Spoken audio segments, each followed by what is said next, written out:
Hi, Thomas Enqvist here from Betsafe. Today we're looking forward for the second Grand Slam tournament of the year, Roland Garros in Paris. Welcome.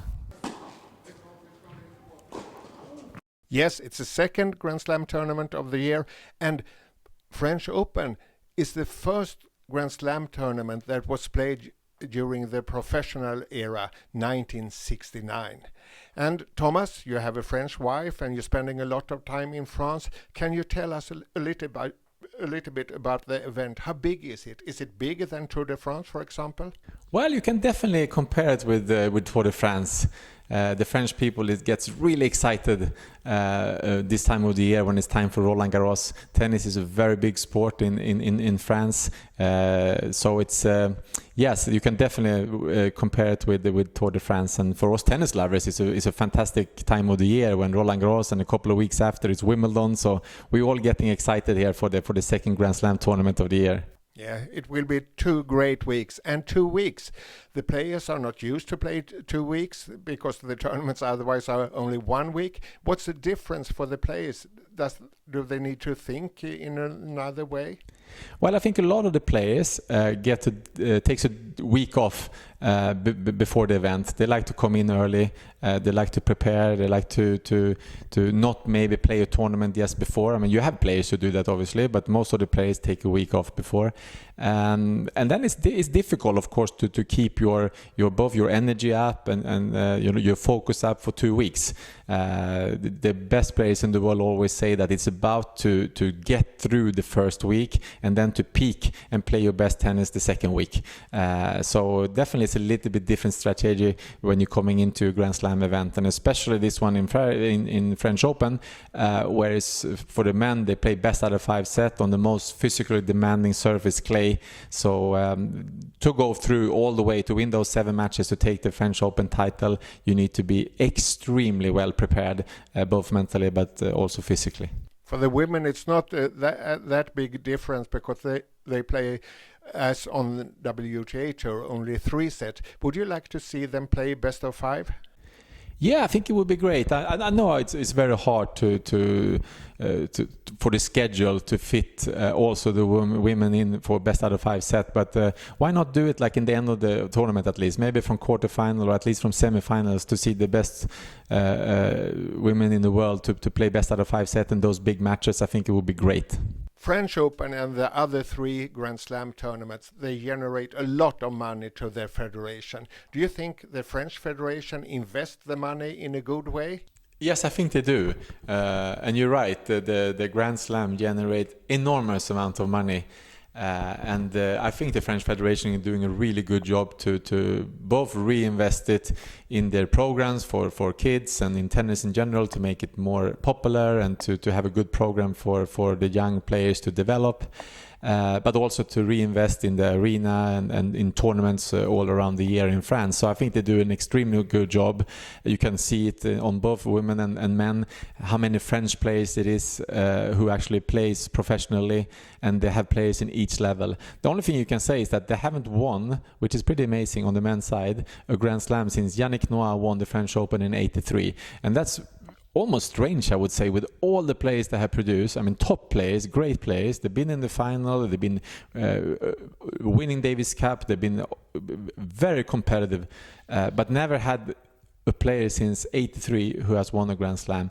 And I know that they're obviously wondering why, and they try their best to make that last step as well, because they are really looking forward for especially maybe in French Open, but in general, to have somebody who can win that Grand Slam title for France again. Absolutely. '83, it's a long time ago, and Noah played Mats Wilander in the final, and Wilander has told us that that match was one of his finest moments in tennis, because he saw how happy Noah's father was after the match point. So he jumped down from the stands to the court and hugged Noah, and then Wilander said, "Oh, I like that so much. It was a big memory, good memory for me."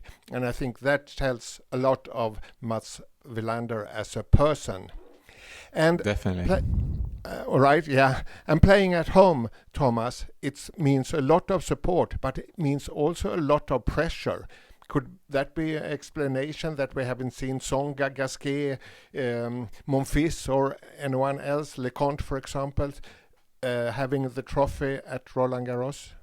Yeah, of course it has. But at the same time also that they obviously also had some help of it, to have the home court advantage and have their support and the French people behind them. I mean, you've seen a lot of players like Leconte, like you said, or Pioline, or Grosjean, for example, who loved to have the support behind them. And you had so many of the great French players who's been playing really well and been going far into the tournament and been in semi-finals and finals, but never been able to take that last step. And it would be fantastic, I think, for French tennis if soon we would have a French player to raise that trophy.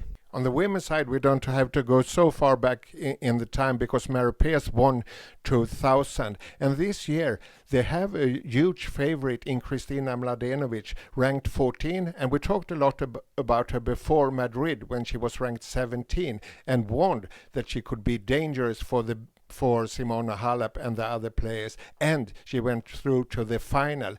What do you think of Kristina Mladenovic in this year's French Open? Yeah, I mean, she has done a fantastic clay court season, so it's definitely one of the names we need to mention. I would say a contender to win the title. And I also have a feeling like Mladenovic, she loves the big stage.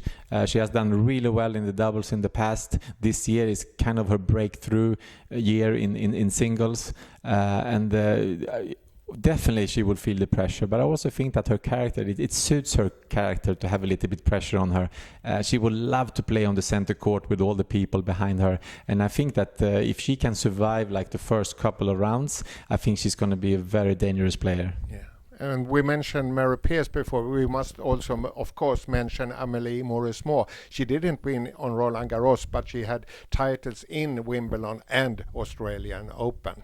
Last week, Masters in Rome, we saw Alexander Sasha Zverev taking his first Master titles. And if we are looking back on the 64 last Master tournaments, only 6 titles has been taken of a player outside top 4. And now it comes a 20-year-old German Sasha Zverev, and he does it. Were you surprised, Thomas? Yes, in a way I was surprised it come that early, I would say, even if we have spoke about him for a long time, and we have mentioned him, and he has developed. Every time you see him, he kind of gets better. He's a very mature player for his age, and he has already shown in the beginning of this year that he can stay with the best player in the world, where he took Nadal, for example, to 5 sets in the Australian Open. But to win the Masters 1000 is a great achievement, and I think that's a milestone in his career. He has now showed that he's a contender in any tournament. And all the expectations that we had on him, he's shown that he can handle, and I definitely think that we will see so much from Zverev in the years to come, and I would be surprised if that would not be a former number 1 player. And the coming 2 weeks, I mean, it's future number 1 player, I would say. I'm sorry. Yeah, but now 2 weeks, Clay. He hasn't gone that far in Grand Slam tournaments before, and now he has a lot of expectations on his shoulder. How tough is that for him, do you think? Yeah, it's tough, of course. I mean, especially after the win in Rome. I mean, he, of course, coming into this Roland Garros now with even more expectations that he usually has. And he also has a very difficult first round in Fernando Verdasco, which is a experienced, great clay court player who has done very well in the Roland Garros in the past, and also beating all the good names. That's a very tough first round. Even if I would say though that Zverev beat him in Madrid a couple of weeks ago and would be the favorite coming into that match. But if he can survive a couple of first rounds, get a little bit of the pressure off. He obviously has shown that he's in his best shape of his life. He loves the clay, and it's going to be extremely interesting to follow not only this Roland Garros but the rest of the year for Zverev, because he has taken this last step now that he's ready to win any title. But Verdasco, former world number 7, you have been coaching him for a while, and he's so experienced. Do you think he likes this challenge? Yeah, for sure. I mean, even if, of course, he was not happy when he saw the draw, I can imagine. But still, I mean, he know what he can do. He has beaten a lot of the top players in the past, and he also feeling very comfortable on the clay. So he will definitely go into that match thinking and knowing that if he plays well, he can win. And in the final in Rome, Zverev played Novak Djokovic, the man full of surprises, because a couple of days later he told us that he has been in contact with Andre Agassi before all his matches during the last weeks, and Agassi will be at his side in French Open. Are you surprised over his choice? Well, I mean, I would say that I kind of expected a big name. That I did, I have to say. I expected it to be maybe a former very good top player.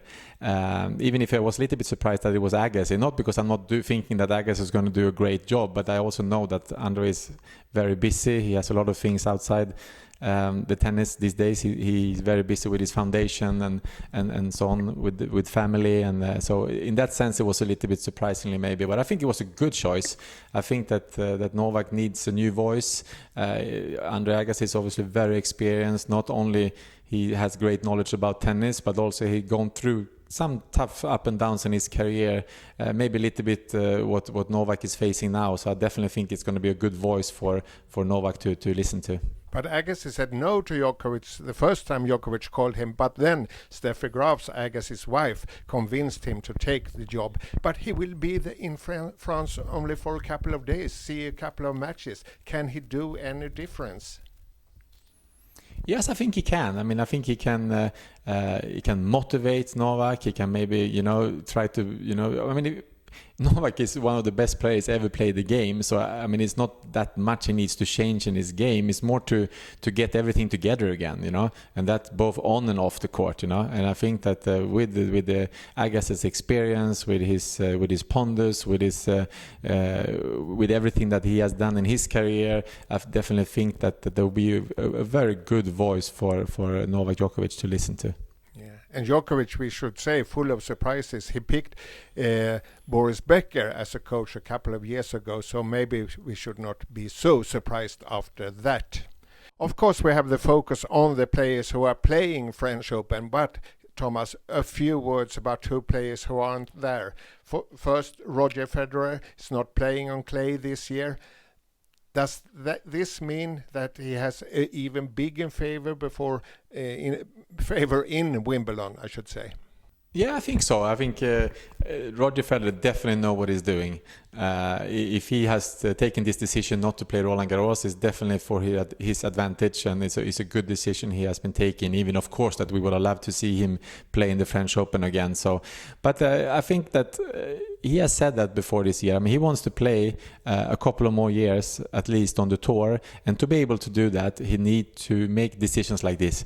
It's not possible for him to play every week. It's not possible for him to change surface all the time like he has done in the past. He needs to be much more thoughtful about his schedule, and this is exactly what he's doing. And I mean, and he's, in my view, he's the one who has been the most impressive of the start of the year, and he's kind of like been dominating, winning the first Grand Slam of the year, and also following that up with Indian Wells and Miami. So I mean, he obviously knows what he's doing, and I think this would just increase his chances to come fresh and to prepare well for Wimbledon. Other people who knows what they are doing are the people in the French Federation who didn't give Maria Sharapova wild card to the tournament. I think it was a right decision and expected decision. What do you think, Thomas? Yeah, I think so too. I think, and I know that the tournament is very involved in anti-doping program, and they have taken a big responsibility throughout the years to work very closely with all the anti-doping programs around the world. So I think that morally this was a great choice, and even if it was not so surprisingly, I would say, I think it was a good and it would have been a very difficult choice for them to prove to why should they give a player who just been suspended for doping a wild card. So I think in that sense it was a good choice. Soon time for your picks, and when we talk about the favorites before a Grand Slam tournament, I think we always or almost always mention the word number ones. But this time, Andrew Murray and Angelique Kerber, we have question marks for both of them, right? Yes, absolutely. Obviously, they haven't started the season the way they wanted to. No, I would not mention them as favorite coming into this year's Roland Garros. Having said that, though, they are the number one. They are the best players in the world. And obviously, if they can survive the first week, if they can find back a little bit of form, a little bit of confidence, they won Grand Slams in the past. They know exactly what it takes to win one.